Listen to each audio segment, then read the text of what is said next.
பிரம்மன் எழுதப்பட்ட அந்த சிரோலிகிதத்தை தலையில் எடுத்து மாற்றி எழுதக்கூடிய பவர் அதுக்கு மேலே உள்ள ஒரு ஆளுக்கு இருக்கிறது, ஒரு சக்திக்கு இருக்கு.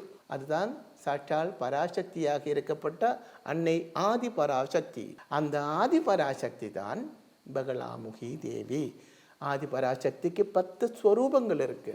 மாதங்கி, புவனேஸ்வரி, பகலாமுகி, திரிபுர சுந்தரி, தாரா, காளி, கமலா, சின்னமஸ்தா, தோமாவதி, பைரவி, இப்படி 10 ஸ்வரூபங்கள் இருக்கு. 10 காலங்களில் 10 ஸ்வரூபத்தில் அம்பாள் காட்சி கொடுத்திருக்கு. அதிலே 3 குணங்களும் சத்வ, ராஜ, தமஸ், இந்த 3 குணங்களும் ஒன்று சேர்ந்த ஒரே ஒரு சக்தி தான் இருக்கிறது. அவள் தான் பகலாமுகி தேவி.